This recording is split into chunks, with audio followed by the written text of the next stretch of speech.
race fans. I'm Ryan Aho. That is the one and only Puka bringing you episode 84 of the One to Go show. Puka, how the heck you doing, man? Well, I'm barely alive. Played that hockey tournament this weekend. I wish I was 20 years younger. I wouldn't be so tired and sore. But we had a good time, and so I didn't catch a lot of racing this week, race fans. So we're going to be leaning on Ryan heavy, which we do every episode anyway. But other than that, pretty good. How about you? How you doing? How was your weekend? Doing great. I think back to high school hockey. I was well rested then. I kind of watched you guys all play. I was kind of that. They called me the judge, right? I spent so much time on the bench. They could have called me the judge. But I definitely, man, I watch hockey and I'm out of breath right now. So, man, I don't know. Maybe I need to get after a little bit. But, hey, episode 84, we've been doing this for a while. Number 84, who do you got? Come on, who do you got for a number 84? I got an infrequent visitor to the Hibbing Raceway in late models back in the day. Johnny Crest from down, I don't know, cities, south of the cities maybe, somewhere like that. He was somewhere down there. I remember that. That's the guy right there. I forgot completely about him. That's a good one right there. Yeah. So, yeah, he had the white car, pretty plain, right? If I remember, had the blue 84 on the side of it. Yep. I ran. I don't know if I ever really had an opportunity to meet him, but he did come up for a few specials. And, we saw him, I guess, throughout the years. I have a Dean, you're a 9, and I'm a 10. Right? Oh, yeah. Yes. The Flying Finn. Yeah, the Flying Finn. We got Dean Urinainen, who was an absolute rock star in the modifieds. Had a little stint in super stocks as well. I think I have him on Facebook, actually. So I think he still kind of goes to the races every once in a while, but it's been a little while. But I think he was over from the maybe Lake Nebagamon, I think is what Lake it was. Nebagamon, yep, that's it. Yeah, over. Yep. So he was an Ashland car, ran Superior, but really good in that 84 modified. And, let's get to it. Before we start, I want to thank one of our sponsors. Of course, this show brought to you by our friends at Dirt Track Supply. Ron, Trevor, all the guys over there in Watertown. I mean, if you need parts, if you need service, if you just need advice, they're there. I mean, they've been around racing for a long time. Trevor's won races. Ron is a legend. He's won a ton of races. And he's a straight shooter. I've talked to lots of people. I was talking to Dan Nisolke. He says, man, I buy all my parts from them guys. Ron's a straight shooter. I'll do all the business I can. So that's a good super stock guy from southern Minnesota. So that speaks volumes to the depth that they have. They're not just local. They service people and they help people all around the racing community, throughout the region. So great folks over there in Watertown, Dirt Track Supply. Give them a call. They'll take good care of you. Of course, home of the Aero chassis. And they've won a bunch of races as well. So, let's get to it, man. There's a lot of racing. There was some pretty big stuff. There was a little bit of drama, a little bit of everything. We like drama. That's fun. We like that. Ooh. Yeah. So, well, let's bring, the first, big topic. We always like to get into a topic or delve into a subject here, the teching. Obviously, at Eldora, impounding cars. 24 hours, up to 24 hours, plan on sticking around. So we wanted to start there. And obviously we'll start with you, Ryan, just kind of what your thoughts are, what you've seen during your racing career as far as teching, and is it getting extreme? Well, I thought that was pretty cool. I mean, when you have that much money on the line, right? We're talking $126,000 to win one day, $127,000 the other day. I think Overton took home what? Wasn't it 270,000 or something? Yeah. $250,000. Yeah, he took home over $250,000. They asked him about it. He's like, Tech, do what you got to do. Like, as long as I'm ready to go for a Thursday at the Clash at the Mag, I don't really care. Tech me, because quite honestly, when somebody wins that kind of money, and there's that many cars there, people start chirping. It just is what it is. Oh, he's cheating. He's doing this. He's doing that. Traction control. And let's be honest, traction control's out there. It's a real thing. Have they ever caught it? Not that I know of. I mean, I don't know if I've ever seen, especially like with soda, but I don't think World of Outlaws, anybody's ever caught it. They've tried. It's out there. But, they were talking, we're really going to be looking for that. And there's nothing wrong with, if they're there, if they're informed beforehand, hey, we're going to go through everything, why not? I mean, the IMCA Super Nationals, and I promise that don't pay anywhere near what they just got paid at the Dream. They basically completely strip the whole car. I mean, they go through everything with a fine-tooth comb, and I like that, right? It's all about keeping people on an even playing field. teching is necessary. Now, we're going to get into a topic here because I have a problem with certain tech people. I have a problem with the mindset of certain tech people. So let's just say this, right? A tech guy, their job is quite honestly just to keep people honest, even the playing field, not dick with people, right? Sometimes I wonder, honestly, if some of these tech people were picked on as kids, and then all of a sudden they get in a position of authority, and then they just bring down the iron fist, and they're like, "Oh, I showed you, right? Don't argue with me. I know everything."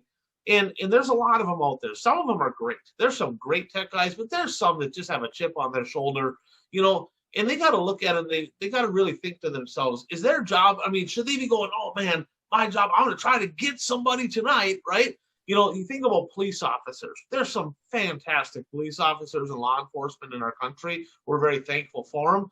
And then there's some that give everybody a bad name, right? That are just like, "Oh, I'm going to give everybody a ticket I can. Like, I'm dicking with everybody." It's the same thing with teching. It's, why on earth would you just go out of your way to make people's life difficult, right? So this deal, especially, let me jump in here, especially like we talked a little about the challenge series and throwaway shows, and I was kind of always on the side of the working guy. These are people, are not, majority of them, not professional. WISSOTA especially, not professional. They're busy. I mean, they do everything they can just to get to the track, and then you worry about an infringement that's this big, like you said, that's no advantage anyway. And here's the deal, right? There's two types of infractions. One is where you're physically going out of your way to cheat, right? You're like, I am trying to gain an edge. I am trying to cheat. I'm cutting corners. I'm putting myself in, people out there maybe that have ported their heads, or people that have, maybe traction control or doing different stuff with suspension that is absolutely not allowed. And then there's a flip side of that where it's like, okay, maybe their roof rake is a little bit too much, right? Or maybe they have like I've seen people get disqualified. Literally, I'm not even making this up. So on WISSOTA wheels, right? They're steel wheels, and the street stocks, the B mods, super stocks, A mods, they all run the same wheel. It's a stamped wheel. Now, embedded in the wheel is a stamp that says WISSOTA. It's stamped right in the wheel, okay? But also on each wheel is a certification sticker, right? So it has a serial number in those stickers, and part of that money comes back to WISSOTA to go in the point fund. But let's be honest, if the sticker comes off the wheel and they look at the wheel and they're like, "Oh yeah, the stamp's right there," it's clearly a WISSOTA wheel, right? I mean, let's not be. It's obviously legal, okay? It's stamped WISSOTA, right? And I've seen people get disqualified for a sticker falling off a wheel. Makes no sense. I mean, that's where you got to have some common sense and be like, all right, seriously, we'll get it recertified, whatever. Obviously, the wheel's legal, but no, certain tech guys will just dick with them. I personally got disqualified up in Ashland one time, and I don't know if it was a local tech guy or regional one or how it worked or who disqualified me, but I was in a B main, and I got together actually with Don Kopp on the last lap, and I got the transfer spot, and it busted my left front A-frame right in half. It was broke. Left front A-frame tire was all flopped back like that. I come across scales and they're like, "You're disqualified." I'm like, "For what?" "Your wheelbase is short." I'm like, "My wheel, it's broken." Like, what are you talking about? Like, what? They're like, "Don't matter. Short is short." I could have killed somebody. I'm like, are you kidding me? I mean, that's where common sense comes in. Ashland again, and I'm picking on Ashland here, but just a couple examples I have, right? There was a gentleman, Jeff Leon. You probably remember Jeff Leon, right? Yep. So his kid runs now. He blew up a couple motors. He put a B mod motor in an A mod, and he got like fifth or sixth or fifth. He must have got fifth because he had to go through tech. He didn't qualify for the feature. He had a B mod motor in an A mod. Okay, a B mod motor in an A mod, and it had, basically it had an aluminum intake, I think 4-barrel carburetor on it, and on the hood, you're supposed to put spec 2450 or whatever, whatever engine you are, there's a certain weight you got to be. And they looked down and they said, "Nope, that engine is, them are not spec heads. You're illegal." Okay, so fine. Yeah, yes, that is absolutely true. Those were not spec heads. He needed to weigh more. But does that warrant a 30-day suspension and $1,000 fine? I mean, at a certain point, you got to have some common sense to where like let's just be honest. Why are we dicking with people on body rules? Okay, so out west this past week, there was several drivers actually over the last 3 or 4 weeks out there. There's been several in the B mod class out in Wyoming disqualified for illegal roof rake, meaning that the front of the roof is down too much from the back, right? It's too much angle on the roof. Okay, is there an advantage there? I don't know. I don't know. A wind tunnel, maybe not. I don't know. In my opinion, okay, this is my opinion, a body infraction should be like a fix-it ticket, right? It should be like having a taillight out. All right, let's get it fixed. And quite honestly, if tech guys are going to be teching bodies, why are they sitting back there going, "Oh, we're going to get somebody tonight"? Like, are they sitting back? Like, what are they doing? Why not just go up to people at the pit meeting and say, "Look, here's the deal. Some of the bodies are getting out of hand here," and maybe they did this. I don't know that for sure. Okay, now if they did, hats off to them. Great. If they did not, here's what should be done. Okay. If you're going to tech body rules and you're going to start nitpicking on body, because sometimes they get out of hand, you got to have rules in place. I get it. Otherwise, you can end up with some pretty creative looking stuff, right? But if you're going to start teching that, why not just tell people at the pit meeting, look, we're going to be looking close at bodies tonight. And we're giving you a fair warning right now that if you feel your stuff is out of shape, fix it, because we're giving you a warning. And if you have somebody, right, in mind, they're like, well, that don't look right, why do you got to be a dick? Why not just go up to the person and say, look, here's the deal. I'm pretty sure, we're teching tonight after the feature. You may consider looking at your roof rake. Probably not going to make it. Here's the rule. Get it fixed. I don't want to have to disqualify you. Why would you not do that? Especially now when tracks are struggling to get cars. Why would you not do that? And some tech guys do. Some tech guys, they're sitting back going, ooh, I'm going to get this one. Ooh, I'm going to get them. And what really pisses me off, and we've seen this, is certain tech guys, right, will do that to some people, like their buddies, will be like, we're checking this stuff tonight. We're checking the top 5. Here's what we're checking. Make sure you're good. And then the next guy over here is like, shit, I'm illegal, right? It just makes no sense. Now, if it's ported heads or traction control or softened tires or, something that's way out of hand, hey, hammer them, because that is absolutely a huge advantage. I was going to kind of come down on the folks down at Chateau. I don't know all the details, and I did some research. So a couple street stock guys down there, and actually I think there was more than just that track, a couple different tracks. They got disqualified for their rear brake rotors being light. There's a weight. I've never even ever in my entire life. They run the same rotors modifieds and super stocks do. And I'm talking about some people that have been winning some races. They took the rotors off. You got to unbolt stuff to do it. And they weighed the rotors and they said, yeah, it's too light. We're talking like a half a pound. That's another one of those deals. All right. It's like, why? Okay. First of all, there's no advantage there. And I get it if people are lightening their rotors. And I don't know if these people were or not. If they're lightening their rotors, it's probably a disadvantage. They could break. There's some issues there. But why not just go up to them at the pit meeting and say, look, here's what we're checking tonight. I mean, why do they got to be out to get people? It's not like it's a huge advantage. And that's the thing I've never understood about teching, is some people handle it with professionalism, and they're like, hey, we just want to make it an even playing field. We ain't here to dick with people. We're not trying to make people's life difficult. We're not trying to be an asshole. We want everybody to be on an even playing field. And if you're cheating, hey, we're going to throw the book at you. If it's a minor infraction that don't mean nothing, just fix it. Let's just try to get back within, the realm of everybody being on the same page. And that kind of frustrates me. But as far as Eldora, I thought that was a pretty cool deal that they went above and beyond. They impounded the cars, and they really went through it, because quite honestly, there's a lot of people talking. They're like, man, he's got to be cheating. But they told them beforehand they were going to do it too. See, that's an example. They said, hey, we're impounding cars. Word's going around, traction control. There's a few different things. All that stuff came out. So guess what? The same guy won, right? The same guy won. So obviously it wasn't an issue. But that's a little bit there. So, common sense is really needed. You just gotta, we're all in this together. There's no reason to kind of have like promoter against driver and tech guy against driver. It doesn't need to be that way. Let's just make racing grow together. And I think that's the way it needs to be. So that leads me, we had a couple fan questions of the week there, Puka. I don't know if I think you probably saw them in your notes. Yeah. and Yeah. and there, it's brought to you by Cowboy Up Racing, Shane Howell. And I was supposed to get a hold of him today, was not able to. He says, man, I'm going to let you know exactly what I want to say. We'll get that on the next show.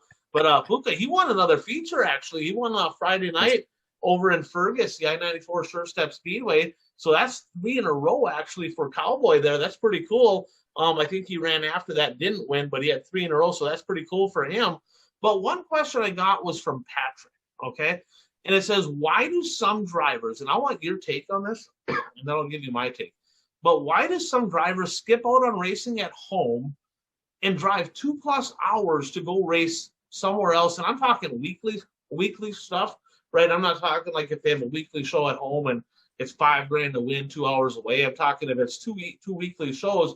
Why are some drivers driving 2 hours, 2.5, 3 hours instead of racing at home?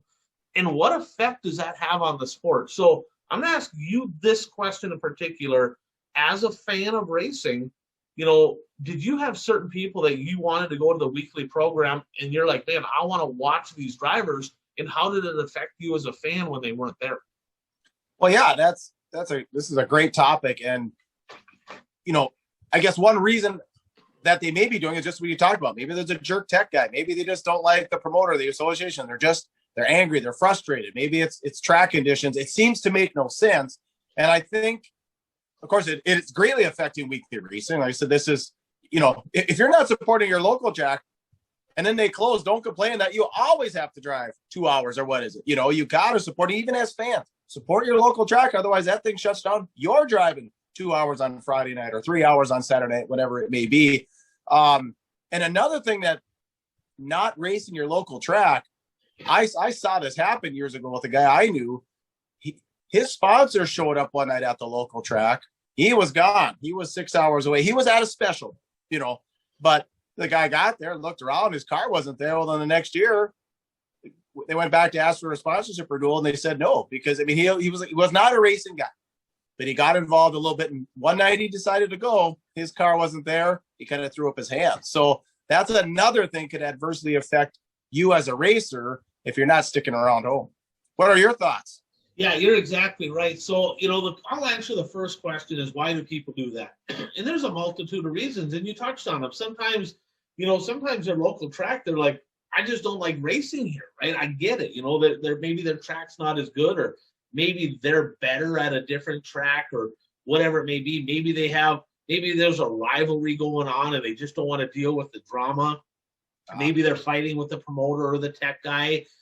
Maybe, there's all kinds of different variables, but I've seen there's certain drivers in different areas that have lived, there's several Superior guys. Some of them are my friends that used to they wouldn't race Superior. They lived in Superior. They're like, well, we're going to go to Menominee. Why? Yeah, why would you go to Menominee? Let's be honest. I mean, Claw Speedway, in my opinion, I liked it better than Menominee. The Menominee guys will argue with that, right? But I like Superior better. I mean, I had better luck there. I never won at Menominee. Maybe that's why I didn't like Menominee, right? So that's part of it. But I don't really understand why they do that. You'd have to ask each individual. A lot of times, sometimes it's, I'll be honest, sometimes it's an ego thing. Sometimes their home track has some stout competition. And if they just go a couple hours away, they run better. They don't have to race against. Sometimes they're kind of dodging competition. Sometimes they're looking at it going, hey, here's the deal.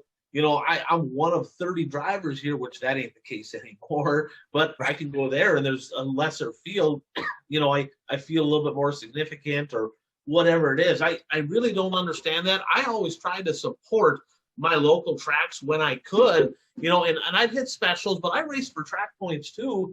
And, now specials, that's a different deal.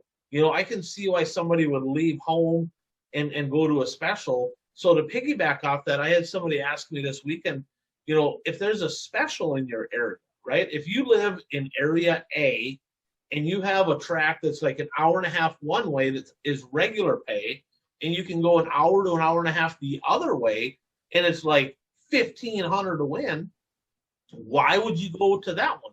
And that happened, right? So So Daryl Nelson, for example, he brought out the mod this weekend. He went to Cedar Lake on Saturday instead of going to Ashland for the Advantage RV Mod Tour race. Jody Belfi, he lives in Carleton, and he went to Ogilvie instead of going to Ashland. He's won at both, right? And so I actually asked Jody, I'm like, why would you do that? He's like, well, we got Mod Wars coming up down at Ogilvie. He goes, I'm not following the Advantage RV Mod Tour anyway, so it's more important for me to go down to Ogilvie and get more laps in, test some stuff, so when the Mod Wars come in, I have a legitimate shot to win that. And I'm assuming it's the same deal with Daryl, because of course this weekend is the Masters, right? And it's 3, 5, and 10,000 to win, and he's scheduled to have the mod and late at that event. So he probably is like, well, I can go to Ashland for 1,500, but it's 3, 5, and 10 next week at Cedar. I'm going there. So the other thing is, I talked to my buddy John Tardy, and he says, let's look at the pay. Look at the pay for these special events. And I get it. Tracks can only pay so much. I get it. I've done the numbers for racetracks. I get it, right? But you got to get up a pretty significant amount in the feature in order to even break even, right? So when we break it down, look back 15, 20 years ago, fuel for your hauler costs less. It costs less to get in. Tires cost less. Fuel costs less. Everything is increased in price now, right? But the purses have kind of stayed the same. Well, how many nights in a row can somebody be like, well, it's going to cost me $300, $400, maybe $500 to race? Because you have to, if you want to compete at a special, if you don't put a couple new tires on, probably 3, you ain't winning. You ain't going to compete. So you add all that cost in, how many nights in a row can you just keep spending $300, $400, $500? And if you do that every single week, pretty soon you're like, holy cow. And if you're running up front, I get it. But if you're kind of a mid-pack guy, it's tough to keep doing that. So there's a lot of variables. Now, how does it impact the sport?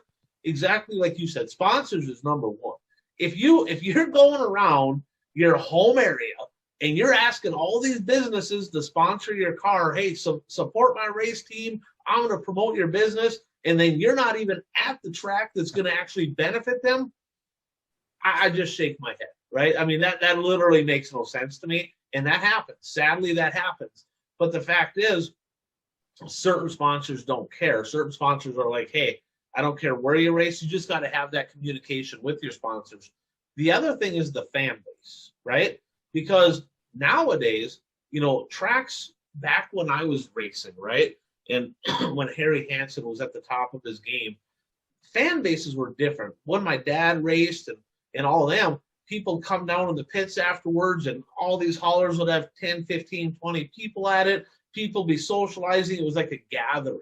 Well, now that may happen if you race your local track every single night. Some people have people coming down, but fans just don't follow their drivers like they used to. So like if you're leaving home and you're going 2 hours away, chances are your fans are not going 2 hours away to follow you, right? So you're losing connection with your fan base, and they might be on Dirt Race Central or whatever watching that event, but it's totally different watching your friend online than being there in person. So I don't know. I'm a big proponent of supporting weekly racing. I think some of these specials, I think all that traveling, I mean, I did a lot of it myself, but I think that it takes away from the sport. We need to get back to more grassroots stuff. And I think if we can get back to that, we can grow the sport. So kind of a good question there, kind of an in-depth answer, probably a lot longer answer than he wanted. But yeah, thanks for the question on that one. And one more. This is from Driver. And you've seen this many times. And there was a couple incidents this week. I had a pissed off driver. He says, don't put my name out there because I don't want any repercussion for this, right? I'm like, all right, so I won't say who you are. No, I won't say who you are. I'll be nice. So he said, 90 degrees out, 95 degrees out, it's hot, right? And I don't care how good a track prep crew is, you're still going to probably have to do some misting during the event to stay on top of it. That's just, we get it, right? That has to, more than likely, it has to happen. He goes, but why on earth do they not let us pack it in before throwing the green flag? Okay. Now, have you seen that happen? As a fan, how much does it bother you when they missed it and then they pack it in for like 30 laps. Do you get restless up there going, go green already? What are you doing? Do you get frustrated? Oh yeah, for sure. Especially if it's the 10th time and and it gets but but on the other end, if it's 90 degrees and they're doing it, it's different than if they fell behind early because they were lazy during the day and the track wasn't even ready for hot laps, kind of thing. But yeah, it can be a little frustrating where they're just idling around and it's just constant and lap after lap and the guys are giving, a lot of times now I'll give the thumbs up and they still keep going. There's racers giving the thumbs up out of the window. We're ready. Track's good. And then, they're still parade lapping around. And sometimes the people giving the thumbs up are the people in the wrong groove, right? So I've seen it where they miss the high side and the people on the bottom are like, it's good, right? Because they're like, we ain't in this line. Or maybe the person like second outside is like, it's good because he knows this guy's going to push and he's going to go low anyway, right? But the guy fourth row back, fifth row back is going, no, we're not good to go. Now, I'm going to say this. If they go green and the track's not ready, drivers, this is your fault. Okay, this is your fault. Because I learned this from Tom Nesbitt. If the track's not ready to go, you stop on the racetrack and you tell them it's not ready to go. And if they're like, we're going green anyway, say, my receiver ain't working. Can you look underneath my car while you're doing that? Have them pack the high side, whatever you got to do, right? But you got to stop on the racetrack. And I remember doing that in Proctor. And a couple of times they got pissed at me. I'm like, you can get pissed all day long, but I'm sitting here until we pack this deal in. Like, I'm not moving. You can black flag me. I don't care what you do, but it is not ready to go. Because when you get clay and it's hard and you get a little water on it, it gets greasy. And you come in, them cars, they don't do nothing except for slide. It's dangerous. You're going to wreck equipment. You could hurt somebody. But the driver's got to be adamant about that. The officials will sit and bark at you a little bit. Who cares? Stop on the racetrack. Say, we are not going green yet. It's not happening. So you have to do that. So drivers, I'm going to put that on you, that next time that happens, you just stop on the track and make them pack it in, and you won't deal with that anymore. So that's enough. We got one more question. We'll get to that in a little bit. So you had all the hockey stuff going on this weekend. Yes. Did you watch any racing this weekend? I mean, you probably I caught the Dream day 1, and then I caught the highlights of Dream day 2, so I didn't even catch the full race. But yeah, I'm excited to hear about the mod tour. They come up here once a year. It's always the same weekend I play. It's 95 degrees out. It's racing season. Hockey season is in the winter time. What is wrong? The bag is now put away. It's packed away till November. I'm disappointed. It's not hockey season. I don't get. They still got playoff hockey going on right now. I'm like, it's freaking June. The hockey should be done. Hockey's a winter sport. Now it's year round, right? But yeah. So the big thing this weekend, the Advantage RV Mod Tour got underway, right? It's supposed to be Thursday, Friday, Saturday, Sunday. Of course, Friday at Gondik Law, they rained out. They did not get the race in. But my race of the week this week was at the Donlinger Ford Grand Rapids Speedway, night number 1 of the Advantage RV Mod Tour. It was really good. I mean, they had a really good racing surface. It was dry, but it was multiple lanes. Sobraski come from the 4th row. He had a hell of a battle up front with Tyler Peterson in the 1 TPO. I mean, they were swapping the lead. They were synchronized through 1 and 2. Johnny Broking was in the mix. A little bit of drama with Johnny. You'll have to jump on Dirt Race Central and see that. Another driver maybe was not real happy with the situation. Looked like a racing deal to me, but you'll have to make your own assessment to that. But needless to say, Sobraski got it done. And I'm telling you, it was multiple lanes of racing. They were 3 wide through 3 and 4, which, years past, you're not 2 wide through 3 and 4 in Grand Rapids. So Good racing surface over there. Really good to see. Some Saturday night, they went over to the ABC Raceway in Ashland. Cole Spacek got it done over there. That's the second big win for him this year. And then Sunday, they went to the Halberline Speedway in Proctor. Johnny Broken got it done. And I got a text message from Brandon Kopp, who's been really fast, second-year driver. Of course, his dad won a ton of races, and he's like, I think maybe that was not a DNF, but it was worse than a DNF. I probably gave one away. And he was leading.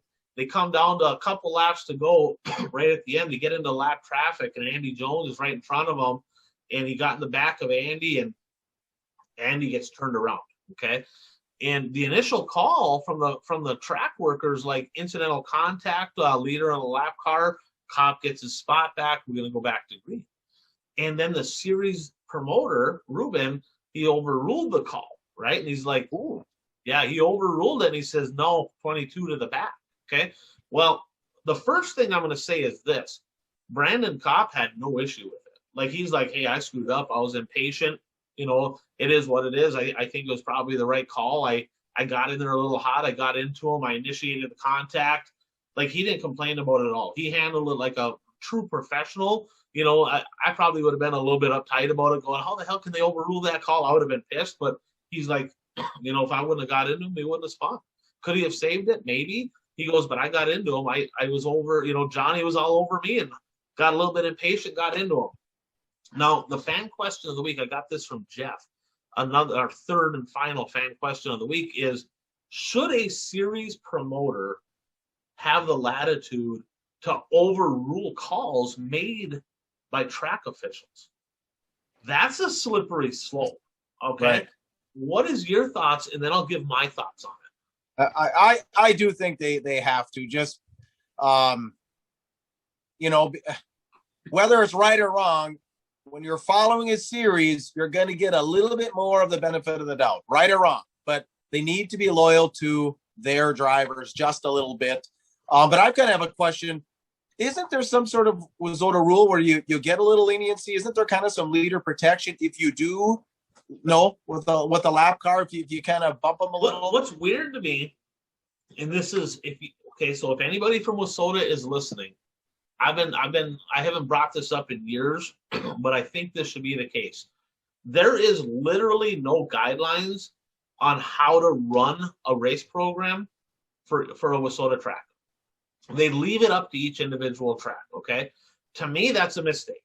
I don't think that should be the case. I think that every single race procedure should be outlined in the book and say, this is how a WISSOTA event is ran, okay? For the life of me, I don't know why that's not the case, okay? But it's not the case, and every track is a little different. So I'm gonna go with a different spin on this, okay? I disagree with you. You say that they should have the latitude to overcome that. Now, if they have it, right, if they're given the latitude, there needs to be communication on the front side of the event that, hey, the final call is coming from the series director. Oh, yeah. Okay. There needs to be that understanding. I don't know if there was in Proctor or not. I don't know that. Maybe there was. I don't know that for sure. So number one, it needs to, the drivers, the fans, and the track officials need to know, and needs to be communicated that the final say comes from the series director. Okay. Now, I will say this. I think they got the call right. I'm cheering for Brandon Kopp. I like Johnny Broking too. I was super happy to see Johnny in victory lane. But the fact is, Brandon, he kind of got a rough deal there because he got into the guy. It happens. So ultimately, I think the call was right. Okay, so I will say that I agree with the call. It could have went either way, but I think they made the right call. You look at the World of Outlaws, right, and Lucas Oil, they don't make a call, period. Right? They don't even let the track make a call. They're way on the opposite end of this no-fault caution. They don't even make a call. And one of the reasons they don't make a call is because, well, if we make the wrong call, this guy might not follow the series anymore. Right. So I'm looking at it on the promoting side of things, and I'm going, Ruben, why would you even want to put yourself in that situation? Right? In this case, it worked out. Brandon's like, hey, it is what it is. I screwed up. Not a big deal. But I would say a good percentage of the racers might get a little butthurt about that, right? And if they're not really following the series, or if they're on the verge, and in their mind they got a bad call from the series director, they're going to be like, screw that series. We don't want nothing to do with it, right? So in my mind, I personally, if I was the series director, I wouldn't want to do that. I'd be like, nope, I'm not touching that. My job is to get the drivers here. I don't want nothing to do with officiating. Now, I might hire a race director, or might hire a head judge to oversee the calls. But as the promoter, I wouldn't want to touch it with a 10-foot pole. Like, he's more brave than I am. I would want nothing to do with that at all. I don't even know why he would want to do that. But that's an interesting deal. As long as the communication's there, I don't have a problem with it. I look at it and I'm like, I don't think I'd want to make a call. But ultimately, the right call was made in this one. And the series, it's underway 3 nights in, and they had some good racing. And I don't have the points in front of me. Is Johnny Broken going to follow the series? Yeah, Johnny and Bob.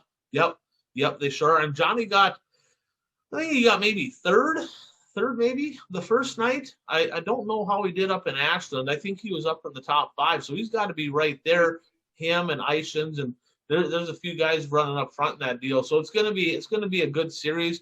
There's a few more cars following it. They had a pretty good turnout. Grand Rapids, Puka, they had 23 cars, and only 5 of those cars are cars that I would consider regulars at the Grand Rapids Speedway. And then there was a guy from the Falls, Bemidji. So there was like a couple from Duluth, both Loftalls were there. There was really only 9 northern cars. So there was 14 travelers that came. So I thought that was a pretty good turnout, pretty good to see. So hopefully that can continue. So other than that, what stuck out to you? You didn't get a chance to did you look at any results or anything this weekend? No, I just, I did see a few laps. I think I'm cruising on social media of the feature. And I did see Sabraski kind of slicing and dicing. And like I said, the track was black, but they looked like they were all over the place. And then I did hear through chatter that, a lot of the locals just didn't show up, which, they didn't, I mean, well, the NLRA. I was kind of wondering, where the hell is Kelly Esty? I mean, Skeeter wasn't there. No, Kelly wasn't there. Kelly sold his car. Sold his car. Yeah, Kelly sold his car. So I'm kind of wondering, I mean, there's both Estes are good. I mean, they're good, solid drivers. You kind of hope they'd come, but and Jeff Woods doesn't have his car yet. So there's, it's just kind of an interesting deal. Hopefully they can get a little bit more support over there. But I got a few notes here, Puka, on some things that stuck out to me, I guess, regionally over the past weekend. And the first one is our stomping ground, Hibbing Raceway, right? Kids rides. They had freaking kids rides. Remember that when you were a kid? Like, cars out on the track. I mean, they had a really good turnout of kids there. I talked to Mark Tremberth. He's like, man, it was awesome. He brought me back to my childhood memory. And that's a hats off right there to the Hibbing Raceway for doing something different, that fan driver interaction. Super cool. And I saw a bunch of pictures online. Don Monroe with Northland Racing Photography. You can go to his Facebook page. And I mean, I'm telling you, man, the smiles on these kids' faces, it was epic. I mean, far and above the racing, it's that kind of stuff that really makes the sport grow. I thought it was super cool. Another thing is over in Alexandria, Viking Speedway, Sean Olson, they had the Rebel Midwest Mod Tour over there. And Sean Olson parked at Victory Lane. Now, I don't know if you ever remember the name Ryan Music from back in the day. He was a mod guy, Central Minnesota, really good. But the Music Olson family, I'm telling you, when they win, it is full out like Mardi Gras. All right, I'm telling you, there ain't a Victory Lane celebration and a post-race party better than when Sean Olson wins. And they got it done. He got his first of the year over there. Super cool to see. And they have a lot of passion. It's not just the crew, but they got a big fan base, and every night they have a party and everybody's hanging out. And I mean, it was super cool to see the excitement and the energy there. And then speaking of the passion, right? So my dad, I talked to him after he was up at the Grand Rapids Speedway. He's like, you want to know what the biggest cheer was in Grand Rapids? Austin Carlson passed Chad Finkbone to win the Pure Stock feature. Now, I'm not going to just go and say, well, everybody hates Finkbone, that's why they cheered. No, they're sick of him winning. He wins like every single race. I mean, the guy barely ever loses. Well, third-generation driver, because, of course, Ted raced and been involved with the board, and Tim raced. He's been involved with the board, and now Austin and Dalton both raced. But Austin Carlson passed him to win. Not only beat him, but he passed him to win. And my dad's like, I was sitting right in front of Ted, and they're emotional. Like, they were swelled up. Tears pouring, like they were that excited for a regular night win. But that's the kind of thing that really the sport needs, that kind of energy. So a couple cool things there, but let's get to the national news. We'll start briefly for Keith. We got to touch on the sprint cars or he's going to get really upset. Now, it was actually pretty entertaining. I mean, let's face it, Puka, it's World of Outlaw sprint cars at Knoxville, right? Yeah. It's the Mecca. I did watch this too. Yeah, it's the Mecca. In the first night, Carson Macedo got by Kerry Madsen, 3-4 laps to go. Shots started outside of row number 1 in his quest to 300. I'm like, maybe he gets it tonight. Nope, he got like 4th or whatever. Pretty good run for him still. But Macedo got by Kerry Madsen late to win that one. Then on Saturday, he got by him again. But then that was early in the race, and next thing you know, Madsen snuck back by him. I'm like, okay, well, he's getting it back. They take the white flag, they come in the corner, he shoves the nose, back goes Macedo again. He doubled up. It's like, and you could tell Kerry Madsen was like visibly upset, like I gave one away, like I screwed up. But so Carson doubled up. One thing I thought of after watching the highlights on those, and I hate saying this, it pains me to say this, but that old 80-20 rule, 20% of the drivers like win 80% of the races, that whole 80-20 rule, you can apply to almost anything in life. I think Donnie Schatz is now, I don't think he's in that 20% anymore. I mean, this quest for 300, Sweet, Gravel, Macedo, Hottenchild, Schuhart, of course, Kyle Larson when he's there, he's like in the 90-10 rule, but, right.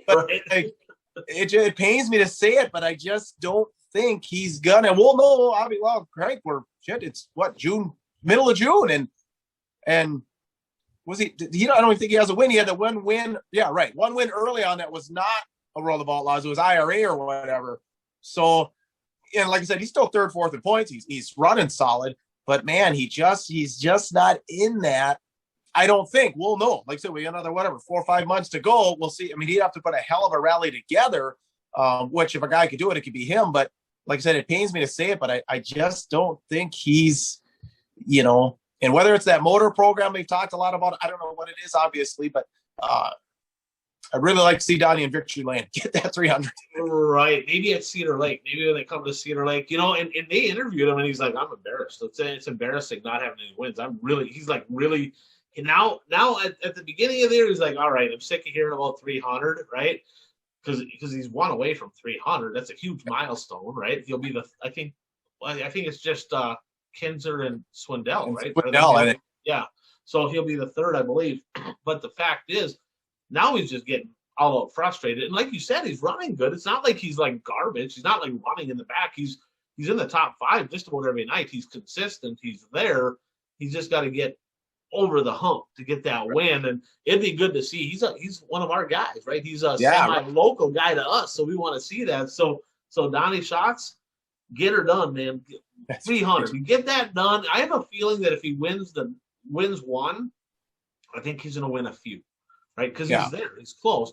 But I think he's got to get that first one in the books, and then he'll get a couple more after that. Now, will he have that dominant, 10-win season or whatever? I don't think that's going to happen, but I think he's got a few left in him. I mean, he's there, he's just missing a little something. Now, let's talk gear language now. Let's get into the late model scene. We talked a little bit about the teching, the Dream x2 epic event. I mean, it was super cool seeing fans and just all out excitement at that place. 127 and 126,000, just absolutely mind-boggling how much money they paid. Obviously Brandon Overton doubled up at that deal, which is just crazy. I mean, over $250,000 in winnings in the weeks. I mean, so that's got to feel pretty good.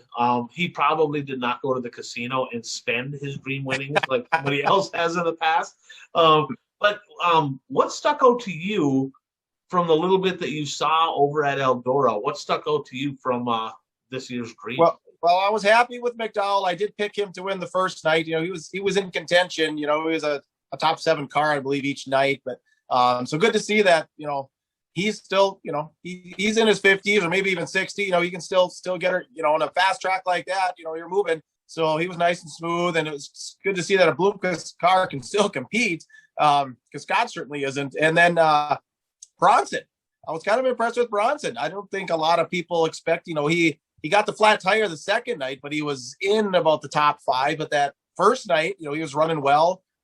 He was, then he fell back and he kind of came back again. So good weekend for Bronson. Like I said, I don't think he's ever won there, and I don't even know if he's really had many top 5 there. So good weekend for him. You want to talk about the Josh Rice engine meltdown just a little bit? I'm sure some people might have run into that on social media. I didn't even know something like that could happen. That was insane. So him and Kyle Larson had a hell of a battle going in the heat, right?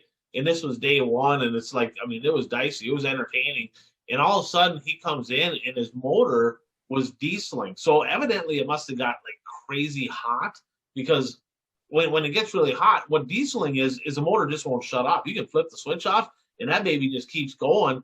And it's like it's stuck at a high RPM, so it's sitting there in the pits, and it's just revved up, and it wouldn't shut off at all. Smoke is bellowing out. I'm going, oh man, that is crazy. And really, all they got to do is they got to starve it, right? They got to take away the air from it is what they got to do. And I think eventually they did that, but I never seen anything like that. Now I've had that happen one time before in a super, not like that. That was a whole nother level. But I was at Cedar Lake. I had a new engine in, and I took a rock through the radiator, and I didn't have a water pressure light, right? So racers, if you don't have a water pressure light, get a water pressure light. It's actually more important than temperature, because if you lose water pressure, that means you're probably out of water, right? Because the water temp gauge will not read steam. It doesn't read steam, right? So you have to have a pressure light. Well, I didn't have one. I come in after the feature, the car wouldn't shut off. And quite honestly, it wasn't running quite right. I just stayed out there anyway. It was a Minnesota 100 deal. And I stayed out there, and I probably should have pulled off. That's when I was young and really dumb, right? So if it ain't running right, pull off, just save yourself. But yeah, that thing kept running, and there wasn't much left of it. It got cooked. It was a bad deal. But that was definitely one of the interesting things on night one. But night one really started out. Did you see what happened to start out the night? Well, Scott Bloomquist? Nothing like fashionably late. So I talked to his pit guy, talked to Charlie. I'm like, what the hell happened? Like, how can you guys possibly be late for the dream? Kidding me? Right? The biggest pain. Like, what are you doing? Well, they were getting the new car together, and they just got running behind, and like they wanted to get the new car done. They wanted the new car out, and they just ran out of time. They got there late. They got there so late they missed the driver's meeting. They weren't allowed to qualify. At that point, you might as well just say screw it. There's no sense even, because I mean you're out the qualifying points. You're going to start in the back of the heat. I mean that event's done. You might as well just park it at that point. But he pulled in, and they interviewed Kyle Larson. They did a 1 lap, 1 beer, and he's like, well, that's Scott Bloomquist at Eldora, same deal there, And Jeff even pointed out, he said, what do you think of his comment of calling him out with a casino? Like, if there's a casino nearby, he'll probably end up at the casino. Jeff's like, this guy's kind of new to late model. It's kind of bold, maybe. And I'm like, it's a given. I mean, it's Scott Bloomquist. That's like true. It's not like talking smack. So, but that's Bloomer. Now, did you see Jason Fager's wild ride? Yes. Boy, that was. I'm sure glad he was able to walk away, boy. I mean, it even broke on the wreckers. They had the double wreckers. The bumper broke off. That's how bad. They had to reconnect somewhere else. I mean, thank God he's okay. Yeah, I heard he broke an engine and everything. That was one of the more violent rolls I've seen in a late model in a while. I think that was a pretty new car too. Might have been a brand new. Yeah, brand new car. And engine is what they said. Yeah. And then he stuck it out, because I know he's following the Hell Tour, so I thought maybe he'll just load up and save his stuff for the Hell Tour. And he's like, no, we're here to race. So he's a racer. I mean, he likes to race. And a little bit more drama on the last night. Did you see Ricky Weiss intentionally dump Bobby Pierce on the last night? No, but I saw in the highlights but they didn't do a replay. But I saw that there was an incident, but they kind of got to it late, kind of thing. What happened there? There was some drama. So needless to say, they have a history. I don't know if you remember Sierra, which is Bobby's sister, chasing after Sean Gage down in the pits. I think that was down in Arizona. So they have a little history anyway. And so I don't exactly know what happened on the racing deal, but needless to say, Weiss dumped him. And RTJ got caught up in that deal. He got wrecked. Yeah. Well, rumor has it, right? And I tried to get 100% facts, but rumor has it that later on that night that Bobby Pierce might have give Ricky Weiss a little sweet chin music that night. So I heard I heard there was a little post-race stuff down in the pits after the races. And I even went as far as messaging Bobby Pierce on Facebook just to see, and I couldn't get a response from him. I was going to see if I could get a little dirt, but he probably wanted to leave that one alone. In fact, I'll just double check my messages here to see if anything popped up. Ooh. Okay, so I did get a message from Bobby Pierce. LOL and a wink. That's what I got from Bobby Pierce. Whoa! LOL and a wink. He goes, running a lot, and then I asked him if he's going to run the Hell Tour. He says, I'm going to run a lot of them, but not all of them. Okay. So there you have it. I got the LOL and a wink from Bobby Pierce. So a little bit of post-race activity between the Pierce camp and the Ricky Weiss camp. Where were they running at that time, roughly? Mid, further back. Not real good. Not. I wouldn't say like contention for anything for sure. Okay. Yep. So yeah, a little bit of drama there. And quite honestly, the story of that whole deal, I mean, Brandon Overton, I mean, I think that's 15 wins on the year for him now. I mean, so he might have even passed JD. He might be the win leader now. Davenport is right around there, but them are the only two even close to that. So he might have taken over for sure. He took over the money, right? For sure he took that over. So well, and last year it was at the 3-ring circus, Owens, Overton, and Bishop, and he's just kept that momentum. Of course, Owens, Bishop. I mean, Bishop had an all right weekend. I mean, he heard his name. I didn't hear Owens' name, much. So, so whatever they're doing, and like you said, we're gonna find out if he's cheating. We should know any minute, if he's cheating.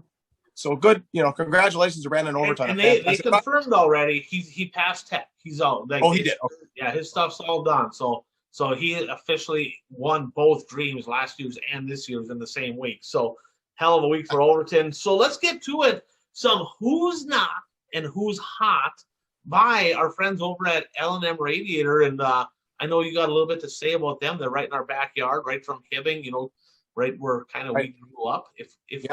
Right. So talk a little bit about L&M Radiator. So Ryan talked about it last week. L&M Radiator, it's a big company, family owned, less than a mile from the Hibbing Raceway. They're looking for people. They've got jobs available. We're going to put the website in the show notes. It's mesabi.com, MESABI, mesabi.com. We'll put it in there. But right now, a couple of the jobs they're looking for: application engineers, drafters, quality assurance coordinators. They need some HR people. Like I said, as of last week, they had like 30 openings available right now. Part-time, full-time, summer help. And those of you young people, you just graduated high school. That's all you need there. You don't need a 2 or 4 year degree. They'll train you. Get your application. Like I said, good job. Family owned. They got the benefits, the bonuses, the production bonuses, the profit sharing, that whole deal. So it's a great place. Brian and I know many people that have spent long careers there. And their motto is work where you play. Like I said, we got a racetrack less than a mile away from your place you work. Go over to the Dowlinger Ford Grand Rapids Speedway, 25 miles away on Thursday nights. Plenty of hunting, plenty of fishing, mountain biking, all that kind of stuff. So get your application to mesabi.com if you're interested in finding some work. Absolutely. So let's get to it. Who do you have on who's hot? Give me a couple drivers that come to mind. Who's hot? Well, like you said, Cowboy up, 3 in a row looking good. Johnny Broking, another weekend, another win. And I see Cole Searing notched one over at Casino. He had that good weekend last week. He just couldn't quite find victory lane, but he had, some top 3 finishes on that big challenge series swing. So that's kind of who I've gotten. Tyler Kittner, I guess, would be the last guy. I see he got her done last night at Halber Lions. So I think he's got 2 or 3 weeks in a row here where he's not. 4 of his last 5 for Tyler. Okay. Yeah. Who you got? I got Brandon Overton. I mean, when you come off a week like that, I think he's leading the win count nationally for late models. If he's not, he's within 1 of JD, but I think he's leading. For sure, he's leading the money. But, I mean, an absolute dominant weekend over in Eldora. So, Brandon Overton, number 1. Carson Macedo, I have him, a pair of wins. When you double up at Knoxville, that has to give him some massive confidence coming into the Knoxville Nationals in August, which is obviously the biggest race, right, for the World of Outlaw Sprint Cars. So, when you double up at Knoxville in June, you got to be feeling really good about August. And then Cole Spacek, second-generation driver, modified guy, 2 big wins. He got the Memorial Day deal last week. He won. It was $2,000 to win up in Ashland. He goes back to Ashland for the Advantage RV Mod Tour. Stout field of cars, both of them, right? Both weekends had a stout field of cars, and he won that one for $1,500. So a pair of wins there for Cole Spacek. Now, let's get into who's not. Who do you have on who's not?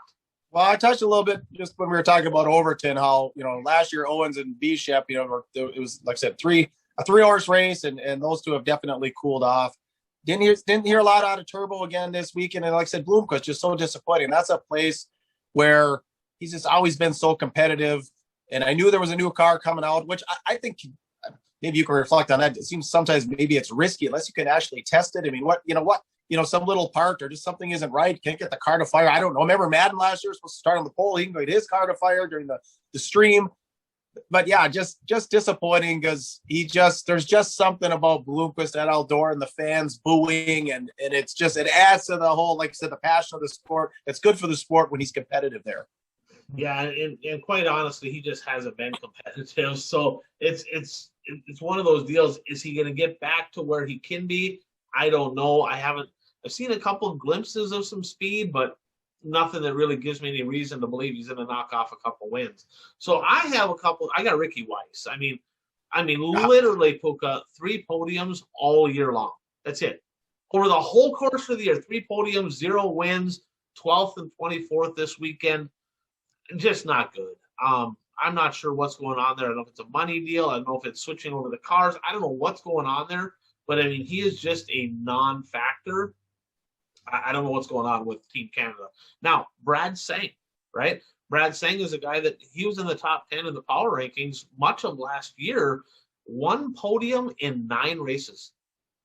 Unreal. Like, he had a really high percentage of top 3s and 4s last year, had a bunch of wins, and he had a shot at a win in Grand Rapids, gave it away, made a poor decision. Now, I got a theory behind this, okay? So he's heavily involved. Some would say too involved with running the River City Speedway up in Grand Forks, kind of a natural deal. Drivers, they like to maybe take part and start helping run the track. I feel like it's a distraction. I think that he needs to back away from the River City Speedway, let everybody there do their thing, put his focus back on racing, because I heard rumors that he's kind of somewhat involved in a behind the scenes way on race night. You can't do that. It ain't gonna work. It's really weighing on his racing. So the best thing he can do is say, look, here's the deal. On race night, I'm racing. And he can do all the stuff he wants to do during the week. But on race night, put your phone away. Don't be getting involved with nothing. Let the people that run the track. You focus on winning races. Because if you're not going to win, if you're not going to run up front, why race? Just run the track then, because he's been struggling really bad. And the third one I have is the Canadian government. All right, open the freaking borders already. I mean, come on. Here I thought Minnesota and all that was behind the 8 ball with all this COVID crap and all that. I don't care what your beliefs are. It's time for them to wake up there. Open up the borders. We want our Canadian drivers, our Canadian fans to be able to race. We want them to come down here. We miss all y'all. And so the Canadian government, wake the hell up. Now, they're listening to the show. They're going to absolutely. So yeah, Edmonton, Ward Emery, pass this along right to the government up there. Make sure they hear this. The One to Go show says, wake up. It's time to open the borders, so our friends up there can start racing again, because we miss you guys. So now let's get to it. The last lap, brought to you by Zuli's Race Engines. A couple more wins here for the team Zuli's. Several wins. I have a few of them that I wrote down here. Justin Vogel, he won one of the Steffa Speedstock Tour races this weekend. Aaron Blacklance doubled up in Greenbush. Parker Anderson got win number 15 of the year. Paul Lease won a Superstock feature. There was several others. But Zuli Race Engines getting her done. It seems to be a weekly thing.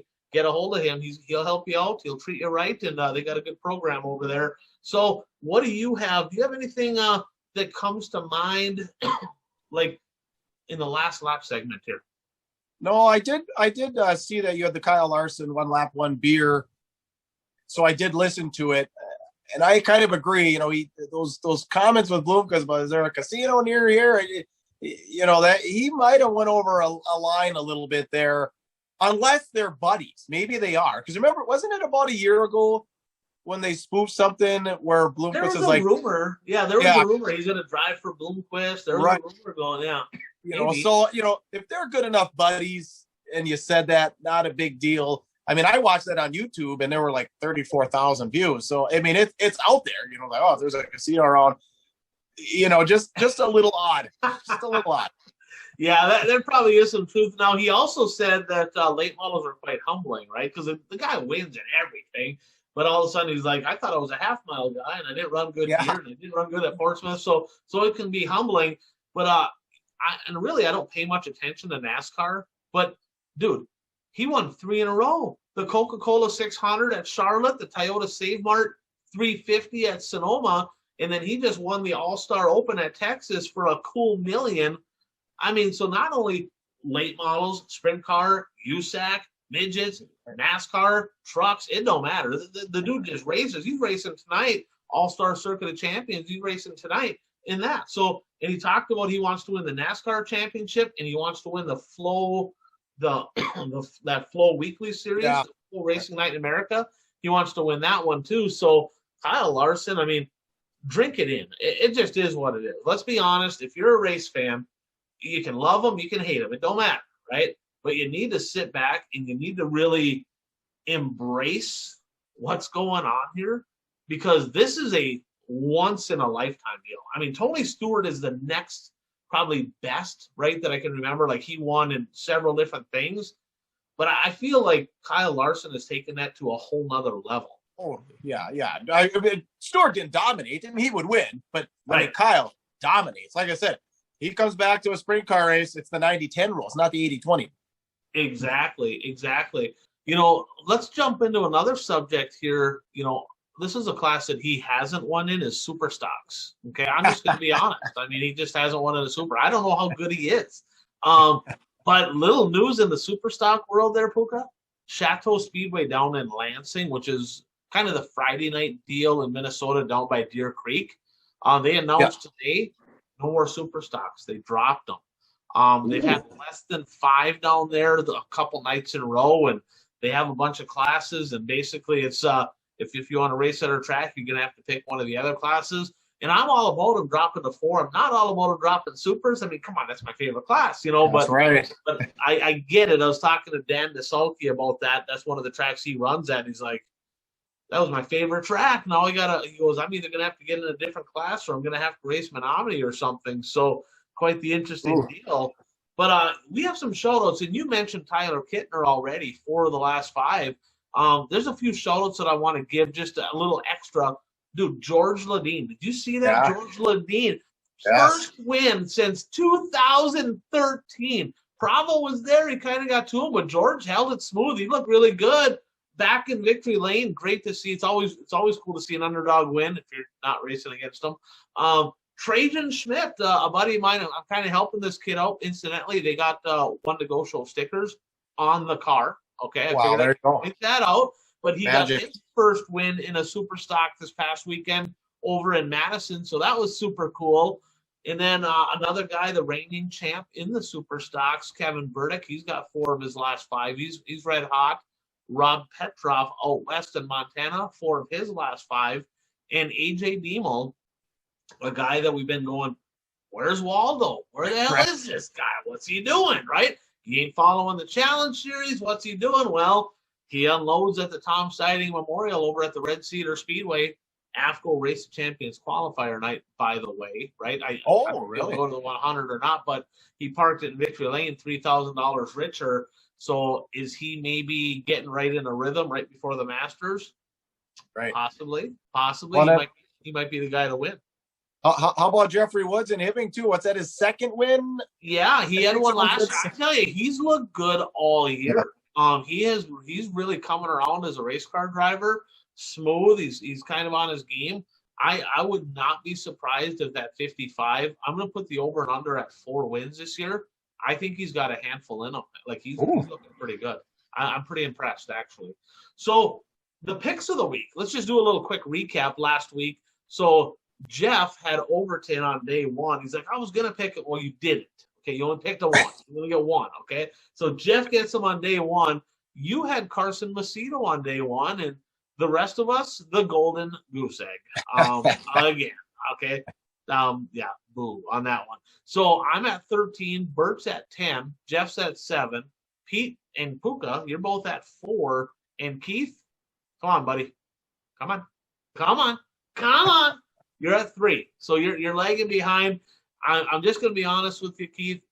if Puka beats you, I'm going to be awfully disappointed because, like, you've had lots of weeks to be ahead of him, and he's only picked the last couple of weeks. So our picks for this week, we posted them here. You know, we're going to post them on the page because we're picking the World of Outlaw late models events. I believe there's 3. We're going to pick some World of Outlaw sprint car events. There's 3 of those. They got the Clash at the Mag, which is a Lucas Oil late model event. We're only going to pick Saturday because it's a 5,000, 5,000, and then 15,000.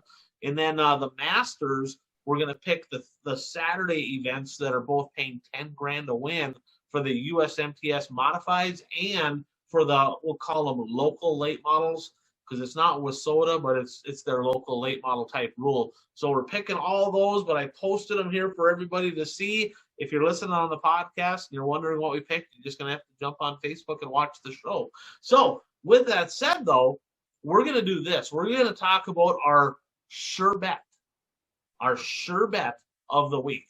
We each got one in mind that we're like, this one's a lock. Who do you got? Yeah. Back up the truck and put the money in, right? Back up the Yep. truck.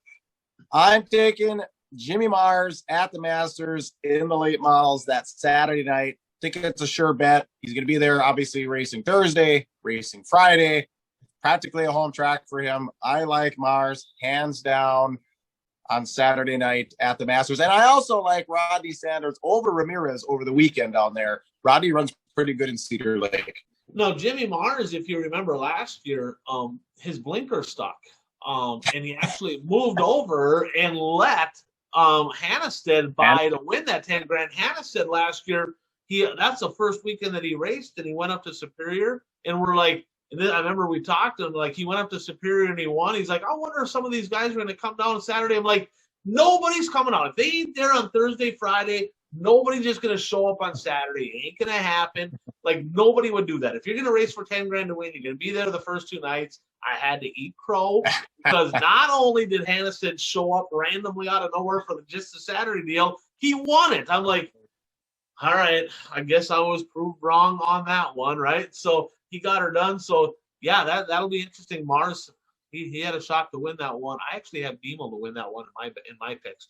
So my sure bet of the week, and this one's interesting, right? And I know Bert picked the same guy that I did here, okay? Really? Jimmy Owens is going to win the Clash at the Bank. You're going on a limb. He has had a terrible year, okay? But he won 3 of 4 up there at what is it, Columbus, Mississippi, the Mag. He won 3 of 4 last year. He got second the other night, so like literally top 2. He's going back to Columbus. He's coming out of there with a win. Jimmy Owens will win the Clash at the Mag. Write it down. You heard it here first. Gutsy move. Gutsy call. I like it. All right. So let's get to the must-see events of the week. Okay. Who do you have? Give me a couple, 3, 10, whatever, however many you want to talk about. But this week, whether you're there in person or watching on a streaming platform, what is something that you just can't miss? Yeah, I'm really hoping to make it down to the Masters. If not, I'll have to catch it online. My wife, another back surgery tomorrow, 3rd one since November. So we're busy here with the kids and soccer and all of that. I'm really hoping I can at least go down, catch one night.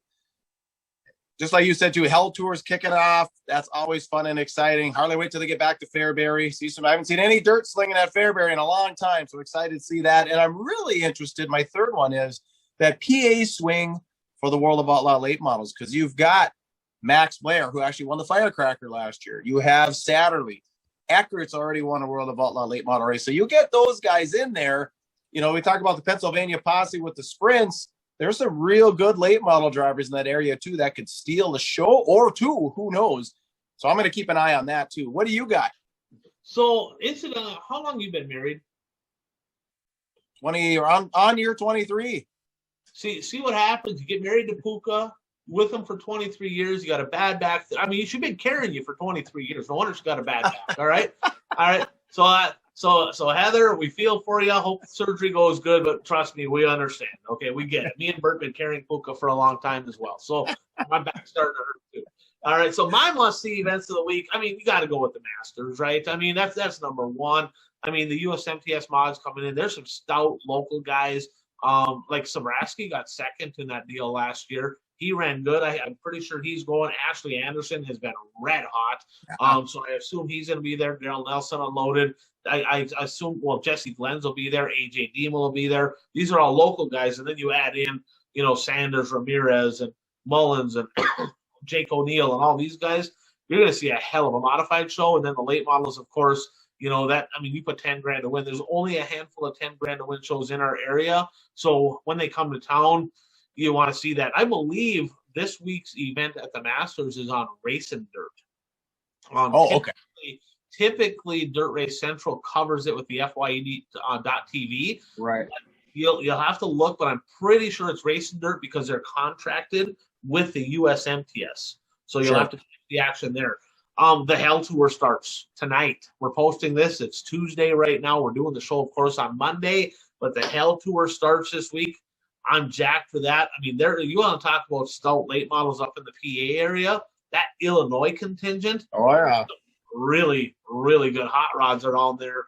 So, and you just never know who's going to pop in. Of course, they go to Fairbury and all that. Speaking of Fairbury, did you see that Kyle Larson has a Prairie Dirt Classic on his schedule? Yeah, I heard him talking about that on the One Lap One Beer. So that is very exciting. That'll be good. That'll be good stuff. And then I'm gonna stick with this theme. Okay, we got late models, we got sprints, we got all that stuff, right? The Steffes Street Stock Tour. They go to the River City Speedway in Grand Forks in the Devil's Playground. They go to Devil's Lake Speedway up in Prairie, North Dakota, and they've been putting on a hell of a show. I'm talking like they could probably go first, but I mean they put on a great show, a great following. I'm not sure. I know that Devil's Lake is on Darn TV, and I think Grand Forks is on River City Speedway.tv. So them are both races that you can watch online if you can't get there. So pretty good stuff going on. What is your weekend plans? You talked about maybe heading down to the Masters. Is that kind of what's on the card right now? Yeah, I'm hoping, but we, like I said, soccer. I mean, of course, weather is going to play a factor. I don't know. We haven't had a raindrop up here in a month, so I'm not really worried about a rain. Maybe down there they have, but we haven't. But if I can't make, Thursday, probably Grand Rapids. I'm hoping maybe get Cedar Lake Friday and then possibly Hibbing on Saturday. But like I said, everything's kind of up in the air based on. You can't say the R word. This is a racing show. You can't even say. Why would you even say that word? Like, well, it's we haven't seen it. It's good. We're good for the year, I think. We're already. I mean, they're talking about bear warnings already. Bears are coming into town. There's no food in the forest. Everything's dry. So it's like, keep your garbage. Especially if you're living on the outskirts and stuff. It's early June. It's like there's supposed to be. The blueberries haven't even bloomed. There's supposed to be all this food, and the blueberries come through. But yeah, it's been crazy up here. So in a perfect world, we can have that type of stuff from like 1 a.m. till about 6 a.m. You can do that every night. Just enough to saturate everything, get some moisture in the tracks, right? Get some moisture out in the fields for the farmers and all that. Yep. We don't need that during the day. My weekend plans, on Saturday, I'm heading back to the Sycamore Speedway. I'm going to help my buddy Dave Dolchek. He's in the danger zone right now, right? Last year we were talking about Justin Ritchie, possibly having to wear a bridesmaid's dress. He's got seconds every night. I just told him, I said that this can't happen. And quite honestly, he's a little disappointed. Second is the first loser. That's just unacceptable. It really is. So we've been kind of scratching our heads trying to get that thing faster. So I'm going to head over to Sycamore and we're going to go put a beat down on. There's a 4-car over there. He might as well not even show up because he's not going to win this week. It just is what it is. We're going to make sure of that. But I'm going to go help him at Sycamore, and then I'll be watching a bunch online. Let me know if you decide to go to Cedar Lake on Friday. Let me know early enough. I might bust over there and join you for that on Friday. I got to know early enough to where I can make that happen. If you go, I might go to that with you. Otherwise, I'll be watching that online for sure. So that's what we have going on. So episode 84 in the books. Lots of racing action coming up. Few underdogs in Victory Lane this week. A little bit of drama at the racetrack, right? Chucking elbows, a little sweet chin music. Rumors have it, right? With some drivers and, the people that are hot are staying hot. But Puka, bring us home. Yeah, well, yeah, and that's what I was going to say. Firecracker next week, and then we got all the 4th of July racing. Then we're going to start getting into those crown jewels. We're going to start with I-80, and then there's the Lucas, I think, are in Jackson, and I think there's even a show in Deer Creek in July or something. So go for 50. Go for 50. And then all that. So we're like really gonna start getting into it here, just like you said. So we want to thank, like I said, Julie's Race Engines, L&M Radiator. If you're looking for a job, Misabi.com, just put on the show notes. Of course, Dirt Track Supply, we'll have their website in there too. And like I said, maybe they ship daily, ship to you, so you can buy your race parts from everywhere and anywhere. If you'd like to comment, of course, go ahead and comment right on Facebook or YouTube or theonetogoshow@gmail.com. Thank you for listening. For Ryan Aho, I am Puka. Get out there and be your dream, your 2-2, the One to Go Show.